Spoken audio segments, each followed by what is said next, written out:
এই পর্বে আমাদের ফ্লোরেন্স দেখা হয়ে গেছে।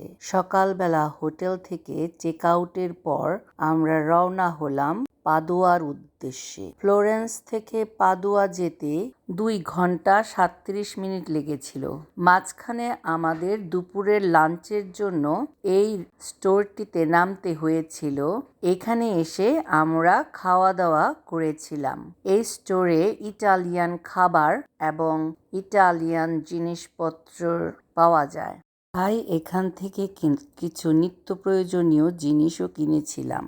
এখানে বিশ্রাম নেবার পর আবার রওনা হলাম পাদুয়ার উদ্দেশ্যে। পাদুয়ার নামটি বললেই মনে পড়ে যায় শুধু একজনের নাম, সে হচ্ছে পাদুয়ার সাধু আন্তোনি। ছেলেবেলা থেকে এই পর্যন্ত যার নাম শুনে বড় হয়েছি, যার কাছে যাচনা করেছি, নভেনা করেছি, বক্সনগর সব সময় তার পর্বে যেতাম, সেই মানুষটি হচ্ছে পাদুয়ার সাধু আন্তোনি। পাদুয়ার আমি বেশ কয়েকটি ভিডিও আপলোড করব। পাদুয়া শহরটি পুরো ঘুরে দেখাবো। Padua, the medieval city of Saint Anthony. Padua হচ্ছে উত্তর ইটালির ভেনেটোর একটি প্রাচীন শহর এবং কমিউন। আমরা এখানে এখন পাদুয়া শহরেই আছি। আমাদের বাস এগিয়ে চলছে পাদুয়া শহরের ভেতর দিয়ে। আমরা তাকিয়ে দেখছিলাম এখানকার সৌন্দর্য। এই স্থানটিও একটি ভিউইং পয়েন্ট। অনেকগুলা ট্যুরিস্ট বাস দাঁড়িয়ে আছে এখানে। এখান থেকে পাদুয়ার পুরো প্যানোরামিক একটি চমৎকার ভিউ পাওয়া যায়। পুরো পাহাড়টার সৌন্দর্য উপভোগ করা যায়। এখানে অনেক পর্যটকরা আসে এই মনোরম দৃশ্য দেখতে। পাদুয়ার শহরটি দেখতে খুবই সুন্দর। আভিজাত্যের চিহ্ন পাওয়া যায় এর বাড়ি ঘরগুলার পরিবেশ দেখলে। পাদুয়া শহরটি ভেনিসের পশ্চিমে ব্যাচিগ্লিয়ন নদীর তীরে অবস্থিত। এই শহরটিতে 2,14,000 জনগণ বসতি করে।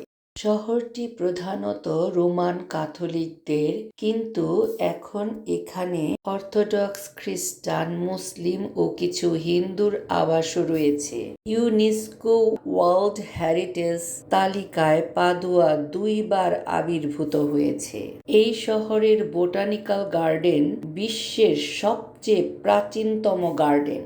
আর 14 শতকের ফ্রেস্কো এই শহরের প্রতিটি কোণায় কোণায়, শহরের কেন্দ্রের প্রতিটি বাসভবনে রয়েছে। 1222 সালে প্রতিষ্ঠিত প্রাচীনকালের বিশ্ববিদ্যালয়গুলির মধ্যে একটি হচ্ছে এই পাদুয়া শহরে, যেখানে গ্যালিলি, নিকোলাস, কোপারনিকাসের মতো ব্যক্তিত্বরা অধ্যয়ন করেছেন এবং শিক্ষকতাও করেছিলেন।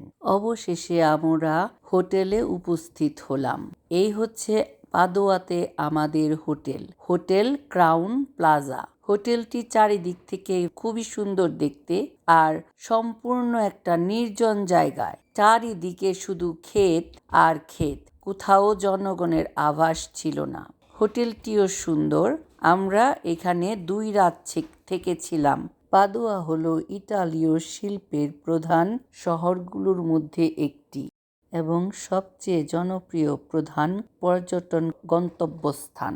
শহরটির অত্যন্ত মূল্যবান মাস্টারপিস অসাধারণ ধর্মীয় গুরুত্বপূর্ণ গির্জা, সাধু আন্তোনির ব্যাসিলিকা।